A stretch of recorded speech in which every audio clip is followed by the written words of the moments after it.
Ingatkah kamu kebakaran hutan dan lahan yang melanda Riau pada tahun 2015 dan 2019 yang menyebabkan penyakit ISPA pada masyarakat? Sebagian lahan yang terbakar merupakan lahan gambut dan menyebabkan hilangnya rumah bagi beberapa spesies. Ekosistem hutan gambut memiliki karakteristik yang unik dan berbeda dari hutan tropis lainnya. Maka dari itu, hutan gambut juga memiliki flora dan fauna yang khas. Apa aja ya flora dan fauna yang ada? Yuk kita bahas! Yang pertama adalah rusa sambar. Rusa ini memiliki nama ilmiah Sarvus unicolor, menjadi rusa terbesar di antara dua rusa asli Indonesia lainnya seperti rusa timur dan rusa bawean. Rusa ini dilindungi menurut Peraturan Pemerintah Nomor 7 Tahun 1999, namun masih banyak perburuan liar terhadap fauna ini. Secara alami, rusa sambar ini hidup di Sumatera dan Kalimantan. Namun, ada juga loh di semenanjung Malaysia dan Thailand. Rusa yang hidup di Sumatera ini dapat tumbuh setinggi 102 cm hingga 160 cm dengan panjang tubuh sekitar 150 cm.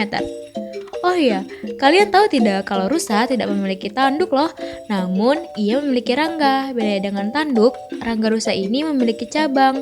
Rangga rusa dapat mencapai tinggi hingga 1 meter. Rangga ini akan lepas setelah tumbuh sekitar 10 hingga 12 bulan. Eits, jangan khawatir, nanti bakal tumbuh yang baru lagi kok.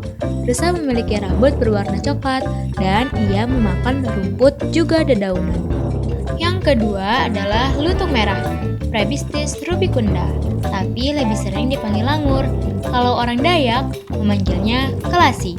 Kebakaran hutan dan lahan di Kalimantan sangat mengancam keberlangsungan hidup spesies yang berstatus dilindungi ini. Mereka hidup secara berkelompok dengan anggota sekitar 8 ekor dengan 1 ekor jantan dewasa.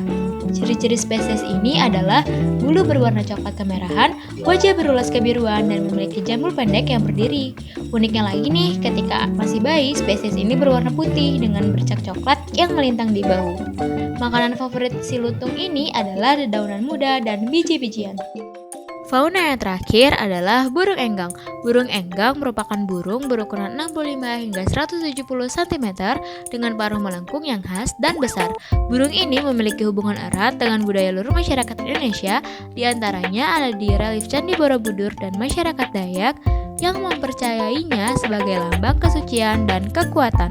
Burung ini memiliki peran penting di hutan sebagai pemencar biji tumbuhan dan penyeimbang ekosistem, sehingga dijuluki sebagai petani hutan.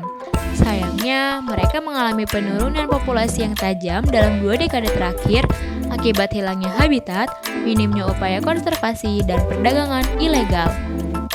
Bahkan selama tahun 2012 hingga 2015, kurang lebih 500 rangkong terbunuh setiap tahunnya untuk diambil paruhnya dan diselundupkan ke luar negeri. Akibatnya, suara burung rangkong yang khas pun kini semakin jarang didengar. Indonesia memiliki 13 jenis enggang dari seluruh 32 jenis yang tersebar di Asia. Rangkong yang hidup di ekosistem gambut diantaranya adalah enggang kilingan, rangkong gading, dan julang jambul. Selanjutnya adalah kopi Liberica. Pada tahun 1878, Belanda membawa kopi Liberica ke Indonesia untuk menggantikan tanaman kopi Arabica yang rusak terserang penyakit karat daun. Di Indonesia, kopi Liberica bisa ditemukan di daerah Jambi dan Bengkulu. Buah kopi Liberica memiliki ukuran cukup besar dengan panjang sekitar 18 hingga 30 mm. Daunnya yang kasar, tebal, dan keras pun memiliki ukuran 2 kali dari daun kopi Arabica. Di antara jenis kopi budidaya lainnya, Liberica memiliki ukuran buah paling besar, namun bobot buah keringnya hanya 10% dari bobot basahnya.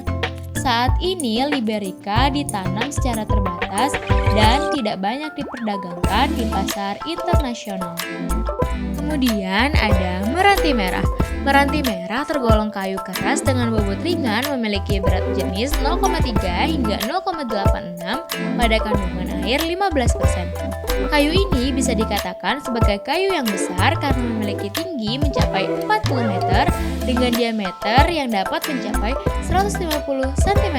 Sedangkan dari bentuk fisiknya, bentuk batang lurus dan silindris.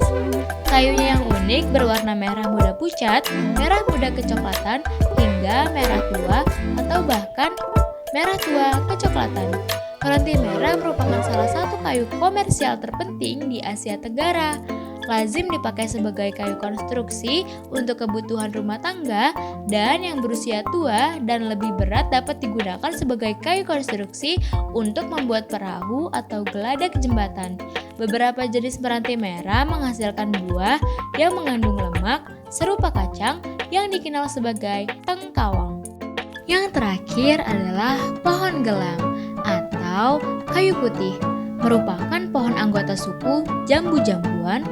Spesies ini berfungsi sebagai sumber minyak kayu putih yang diekstrak dari daun dan rantingnya. Nama kayu putih diambil dari kayunya yang berwarna putih. Gelam atau kayu putih bisa ditemukan di lahan gambut. Sifatnya yang sangat toleran pada kondisi tanah yang ekstrim seperti keasaman, salinitas tinggi, serta genangan air membuatnya mudah tumbuh sekaligus kuat digunakan untuk rumah di lahan gambut. Selain itu, pohon ini juga digunakan sebagai tiang pancang atau pondasi rumah. Minyak kayu putih mudah menguap. Pada hari yang panas, orang yang berdekatan dengan pohon ini akan dapat membaunya dari jarak yang cukup jauh. Flora ini berstatus tumbuhan industri dan hutan usaha atau agroforestry. Masing-masing spesies memiliki fungsi yang berbeda dalam menjaga keseimbangan ekosistem gambut. Jika lahan gambut terus terdegradasi akibat kebakaran hutan yang disebabkan oleh naiknya suhu permukaan dan ulah manusia, maka flora dan fauna ini terancam punah, sehingga mereka hanyalah sebatas cerita. Namun sebenarnya apa sih lahan gambut itu? Bagaimanakah proses pembentukannya yang membuat ekosistem ini unik? Tunggu episode selanjutnya dari seri Gambut 101 ya. Sampai jumpa!